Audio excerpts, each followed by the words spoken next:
Welcome to this Busy Central Launch Event 2025 Release Wave 1.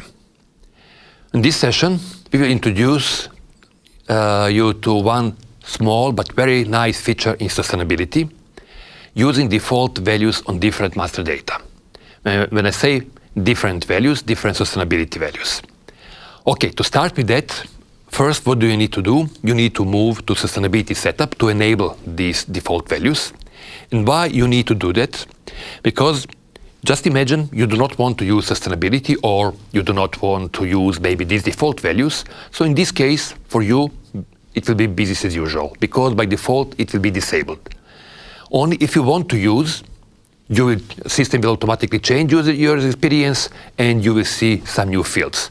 So what you need to do in sustainability setup, you will find procurement fast tab, and there you will find 4 different fields for general ledger enablement, item, resource, and work and machine center enablement. You will find 5th one for item charge, but currently this is disabled by default. You cannot enable in this moment. I will explain why. So what do you need to do? You just need to enable these fields, and all these default values will be visible on these different master data. So what you will get? On GL account, you will get only sustainability account as default value.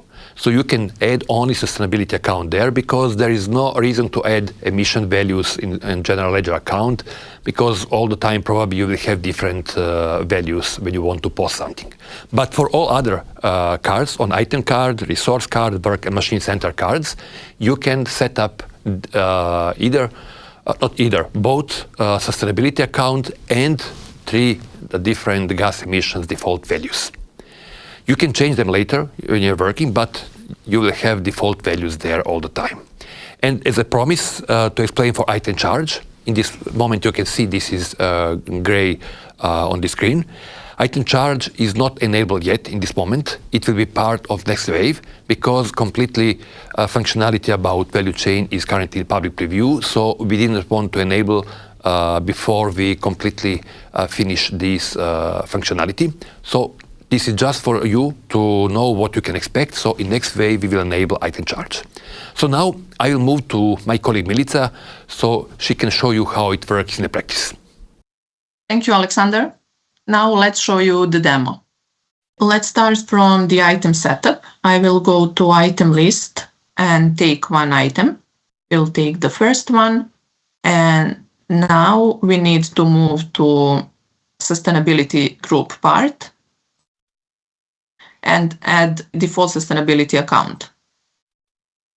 These default emission fields are related to replenishment system field. So if our replenishment system is set to production order or assembly, these fields are non-editable and system will calculate them. But if we change it to the purchase, these fields are now editable and we can update them manually. I will add some values. For carbon equivalent per unit field, as our item is the new one, we haven't used it yet. We need to update this field using action calculate carbon equivalent. I will run the action, and once it is done, we can see that the field is updated. Now let's move to resources and do the same setup there. I will take one resource. In sustainability group, we add default sustainability account, and also we update default gas emissions fields. Here we also need to run action calculate carbon equivalent in order to update our field. Once it is done, we can move to charts of account. The same action calculate carbon equivalent exists also on the list, but running it on the list, it will update all resources. I will move to charts of accounts and do the setup for one GL account. I will take my GL account, and here you can see that I already added default sustainability account. Now, once we finish the settings, we can go to purchase invoice. I have already created the one. Now I can update it and add some lines. I will add our item. And here you can see that the default sustainability account has been transferred from the item card. I will add quantity and unit cost. And when we move to emissions fields, we can see that default emission fields are transferred also from the item card. These fields are only default values, but we can modify them, so we can change sustainability account to a different one, and also emissions can be changed. Now let's add one resource. I will choose the resource that we already set.